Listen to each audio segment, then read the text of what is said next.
आज मैं आपसे सालों साल खराब न होने वाला शीशे जैसा चमकदार घी घर पर बनाने का एकदम आसान तरीका शेयर करने जा रही हूँ, वो भी सीधे मलाई से और बिना किसी मशीन की मदद के। और ये तरीका जानने के बाद मैं गारंटी लेती हूँ फ्रेंड्स, आपको मार्केट वाला घी तो कभी पसंद आएगा ही नहीं और आप हमेशा घर पर ही घी बनाना पसंद करेंगे। तो चलिए घी बनाना शुरू करते हैं। नमस्कार दोस्तों, मैं हूँ निर्मला। मेरे चैनल पर आपका बहुत बहुत स्वागत है। अगर आपको ये वीडियो हेल्पफुल लगे तो प्लीज़ आप मेरे वीडियो को लाइक करें, शेयर करें और चैनल पर नए हैं तो चैनल को सब्सक्राइब करना भी ना भूलें। घर पर घी बनाने के लिए हमें चाहिए होगी दूध की मलाई। तो जब भी दूध आ जाए उसको लो फ्लेम रखते हुए गर्म कर दें और जब वो ठंडा हो जाएगा तो उसके ऊपर इस तरह से लेयर बन जाएगी जिसे कहते हैं मलाई। तो आज इसी मलाई का इस्तेमाल करके हम घी बनाएंगे। तो इस मलाई को मैं क्या करती हूँ कि दूध से सेपरेट कर लेती हूँ। तो या तो ऐसे चम्मच से आप निकाल सकते हैं या किसी झारे की हेल्प से इसे छान सकते हैं। तो पूरी मलाई अलग हो जाएगी और दूध अलग हो जाएगा। अब इस मलाई को धीरे धीरे मैं स्टोर करती जाती हूँ। तो आप कितना दूध ले रहे हैं, दूध में कितना फैट है, उसके अकॉर्डिंग मलाई है वो उस दूध के ऊपर आती है। तो यहाँ पर इस कंटेनर के अंदर मैं मलाई इकट्ठी कर लेती हूँ और जब ये भर जाता है तो मैं इसे घी बना लेती हूँ।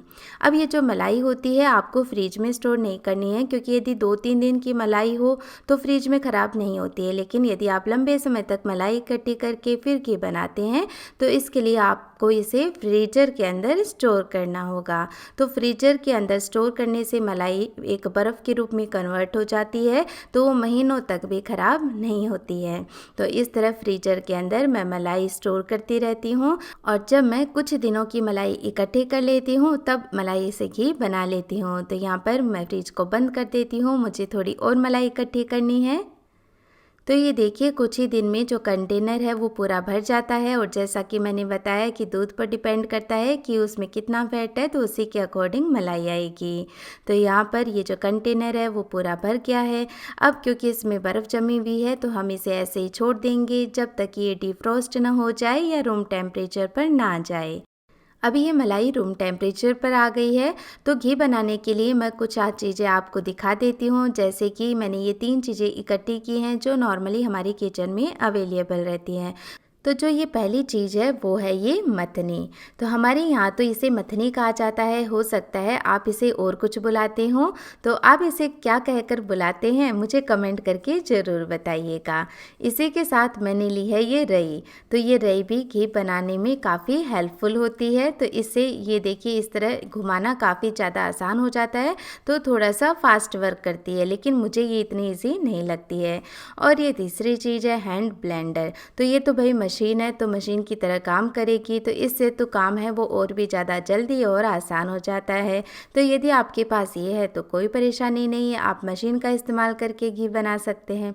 तो चलिए अब मैंने तो अपने सारे औजार दिखा दिए हैं घी बनाने के, अब हम इस मलाई से घी बना लेते हैं। तो इसके लिए पहले क्या करूँगी, एक स्पैचुला की मदद से सारी मलाई को अच्छे से मिक्स कर लूँगी, क्योंकि मलाई के बड़े चंक्स हैं अभी इसमें। तो सीधे यदि हम इसमें रई या मथनी चलाएंगे तो भी इजीली चल नहीं पाएगी। तो पहले ऐसे स्पैचुला से इसे घुमाएंगे तो जितने भी मलाई के बड़े चंक्स होंगे ना वो छोटे हो जाएंगे और मलाई थोड़ी क्रीमी हो जाएगी।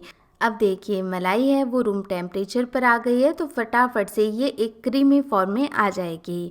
तो ये तो इसकी पहली स्टेप थी कि हमने इसे मिक्स करके अच्छे से इसके सारे बड़े जो चंक्स हैं वो ख़त्म कर दिए हैं। और अब आगे के स्टेप फॉलो करने के लिए आप चाहें तो इसी तरह से स्पैचुला इसमें घुमा सकते हैं, लेकिन थोड़ा सा और काम को फास्ट करने के लिए मैं यहाँ पर इस मथनी का इस्तेमाल कर रही हूँ। तो मथनी को इस तरह जब हम हथेलियों के बीच में रखकर घुमाते हैं तो काम आसान भी हो जाता है और जल्दी भी हो जाता है। अब शुरुआत में आप देखेंगे कि ये एकदम क्रीमी फॉर्म में है। अब जैसे जैसे मथनी हम इसमें घुमाते जाएंगे ये जो मलाई है वो काफ़ी गाढ़ी होती जाएगी। गाढ़ी हो रही है यानी इससे जो बटर है वो सेपरेट हो रहा है। तो धीरे धीरे जैसे जैसे हम घुमाते जाएंगे ये काफ़ी ज़्यादा गाढ़ा होता जाएगा। तो यदि आपसे मथनी से नहीं हो पा रहा है तो आप फिर चम्मच का इस्तेमाल कर सकते हैं। तो देखिए अभी तो ये काफ़ी आसानी से घूम रही है और आप देख सकते हैं ये कितना ज़्यादा गाढ़ा हो गया है। तो बस इसे कुछ ही सेकंड हम और घुमा लेते हैं और देखते ही इसमें से घी है वो अलग होता हुआ दिखाई देगा। आप देखिए इस स्टेज पर ये पहुंच गया है। तो मैं हर स्टेप आपको दिखा रही हूँ ताकि यदि आप पहली बार भी घी बना रहे हैं तो बहुत ही इजीली बना पाएँ। और जो घी हम बनाएंगे एकदम नीट एंड क्लीन वे में बनाएंगे, जिससे ना ही आपके बर्तन गंदे होंगे और ना ही हाथ गंदे होंगे। देखिए घुमाते घुमाते पूरा बटर है वो सेपरेट होने लगा है, लेकिन क्योंकि इसमें दूध की मात्रा होती है और यदि हमने ऐसे ही इसे पकाया तो जो घी है वो स्मेल करने लगता है और ख़राब भी हो जाता है, क्योंकि उस दूध को हमें पूरा जलाना पड़ता है।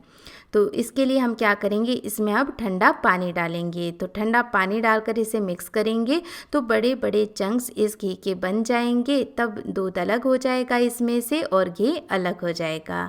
तो बस ऐसे कुछ स्टेप में ये पानी डालें इसके अंदर। ठंडा ठंडा पानी ही इस्तेमाल करना है, गर्म पानी का इस्तेमाल नहीं करना है, और इसे मिक्स करते जाएं। तो टोटल 1 बोतल मैंने ठंडा पानी इसमें डाल दिया है और अब आप देख सकते हैं कि कैसे एकदम बड़ी बड़ी गांठें घी की बन गई हैं और दूध पूरा अलग हो गया है। यहाँ पर ये दूध ही है क्योंकि हमने मलाई से घी बनाया है। वहीं यदि आप इसमें दही का जामन लगाकर फिर घी निकालते हैं तो फिर वो मट्ठा होता है, यानी छाछ होती है। तो अब मैं क्या करूँगी कि गर्म पानी में हाथों को डुबाऊँगी और फिर इसे घी है वो निकाल लूँगी। जब आप गर्म पानी में हाथ रखते हुए और फिर घी निकालेंगे ना तो बिल्कुल भी घी आपके हाथों के नहीं चिपकेगा और इजीली निकल आएगा। तो बीच बीच में गर्म पानी में हाथ ज़रूर डुबोते रहिए और देखिए कितने इजीली निकल रहा है। और ये स्टेप तो मेरी सबसे ज़्यादा फेवरेट है। इस तरह से जब कुछ मेहनत करके हम पाते हैं तो उसकी खुशी अलग ही होती है। तो ऐसे हमने देखिए थोड़ी सी मेहनत की और कितना बढ़िया एकदम फ्रेश घी घर पर निकल आया है। और देखिए कितना मैं ऐसे प्रेस कर रही हूँ और कितना सुंदर गोला इसका बन गया है। तो बस सारा दूध हम ऐसे निचोड़ कर निकाल देंगे ताकि जब हम इस घी को पकाएं तो कुछ ही मिनटों में ये पक कर के तैयार हो जाए, हमें इसे ज़्यादा जलाना ना पड़े। तो इस तरह से बड़े बड़े गोले बना लें और बढ़िया से सारे दूध को निचोड़ लें। तो आपको कैसा लग रहा है ये बर्फ़ जैसे गोले देखकर? मुझे तो बहुत अच्छा लग रहा है। और आप ये मक्खन ऐसे भी खा सकते हैं, तो इसे कच्चा भी आप स्टोर कर सकते हैं कुछ दिन के लिए और पराठे वगैरह पर डाल कर खाएं। लेकिन अभी तो हम बनाएंगे इससे घी, तो इसके लिए मैंने इसे गैस पर चढ़ा दिया है और लो फ्लेम रखते हुए इसे मेल्ट कर लेंगे। तो जो सारा घी हम बनाएंगे वो लो फ्लेम पर ही पकाएंगे ताकि घी जल्दी से पके नहीं और बहुत ही अच्छा खुशबूदार घी बन कर के तैयार हो। अब फ्रेंड्स जैसे जैसे ये घी मेल्ट होगा तो इसमें झाग निकलेंगे, क्योंकि इसके अंदर दूध की अभी भी थोड़ी मात्रा है। तो इसके लिए हम क्या करेंगे कि जब ये पूरे झाग सतह के ऊपर आ जाएं तब हम इसमें आधा नींबू का रस निचोड़ देंगे। नींबू का रस निचोड़ने की वजह से क्या होगा कि ये जितना भी झाग है वो नीचे तले में बैठ जाएगा और जो घी बनेगा वो बहुत ही खुशबूदार बनेगा, शीशे जैसा चमकदार बनेगा। और क्योंकि झाग जल्दी से नीचे बैठ जाएंगे उस वजह से घी को हमें ज़्यादा देर पकाना नहीं पड़ेगा, फटाफट ही घी बन करके तैयार हो जाएगा। इससे घी भी एकदम साफ़ सुथरा रहता है और ना ही उसमें कोई स्मेल आती है। तो घी पूरी तरह से मेल्ट हो गया है और इसमें काफ़ी झाग भी बन गए हैं। तो अब छलनी से छानते हुए आधा नींबू का रस मैं इसमें निचोड़ दूंगी। और आप सोच रहे होंगे कि इसमें तो फिर नींबू की खटाई आ जाएगी। नहीं फ्रेंड्स, बिल्कुल भी खटाई नहीं आएगी। आपको पता ही नहीं चलेगा कि हमने इसमें नींबू के रस का इस्तेमाल किया है। और वैसे भी जो घी हम बनाते हैं उसमें तो खटाई होती ही है। तो यदि आपको एकदम घी जैसा ही टेस्ट इसमें लाना है तो आप इसमें नींबू का रस ज़रूर निचोड़ें। इससे जो सेल्फ लाइफ होती है घी की वो बढ़ जाती है और घी बहुत ही अच्छा बन करके तैयार हो जाता है। तो आप देख सकते हैं जैसे ही मैंने इसमें नींबू का रस निचोड़ा है सारे झाग हैं वो ख़त्म हो गए हैं और घी धीरे धीरे पक रहा है। इसमें देखिए लास्ट में जो इम्प्योरिटीज़ बच जाती हैं, बेसिकली वो जो दूध रह जाता है इसमें थोड़ा, वही पक करके नीचे तले में बैठने लगता है। तो जब ये अच्छे से पक जाए तब हम गैस का फ्लेम ऑफ कर देंगे, क्योंकि जो घी होता है वो वैसे भी काफ़ी ज़्यादा गर्म हो जाता है तो धीरे धीरे और पकता रहता है। तो इसी स्टेज पर इसे बंद कर दें। इससे ज़्यादा यदि आप पकाएंगे तो घी ठंडा होते होते और ज़्यादा जल जाएगा। अब जैसे ही घी रूम टेम्परेचर पर आएगा देखिए सारी जो इम्प्योरिटीज़ हैं वो नीचे तले में बैठ गई हैं। अब घी रूम टेम्परेचर पर आ गया है तो हम इसे छान लेंगे। तो यहाँ पर घी को स्टोर करने के लिए मैं ये कांच का जार इस्तेमाल कर रही हूँ और इसे अच्छे से साफ़ कर लिया है। इसमें पानी वगैरह कुछ भी लगा नहीं रहना चाहिए। आप घी स्टोर करने के लिए कांच का या फिर स्टील का बर्तन इस्तेमाल करें। अब एक छलनी की सहायता से मैं घी को छान लूँगी और देखिए शुरुआत का जो घी है वो कढ़ाई को बिना हिलाए आप इसीलिए छान लें। जब नीचे की इम्प्योरिटीज़ आने लगे तब उस घी को हम सेपरेट ही छान लेंगे ताकि ये घी है वो बिल्कुल भी ख़राब ना हो। तो ऊपर से मैंने छान लिया है, उसमें बिल्कुल भी इम्प्योरिटीज़ नहीं थी क्योंकि जितनी भी इम्प्योरिटीज़ थी वो नीचे इस तरह से तले में बैठ गई हैं। तो अब इस घी को मैं दूसरी कटोरी में छान लेती हूँ। तो ये घी हम पहले इस्तेमाल कर लेंगे। तो यदि इसमें थोड़े से दाने आ भी जाएँ तो कोई परेशानी नहीं है। और ये लीजिए फ्रेंड्स, मैंने इस घी को अलग कर लिया है। देखिए कितना सुंदर घी बन करके तैयार हुआ है। लग रहा है ना एकदम शीशे जैसा चमकदार, और खुशबू भी इसमें से बहुत अच्छी आ रही है। तो जो तरीका मैंने आपको बताया है उस तरीके से आप ये घी ज़रूर बनाएं, सबको बहुत पसंद आएगा।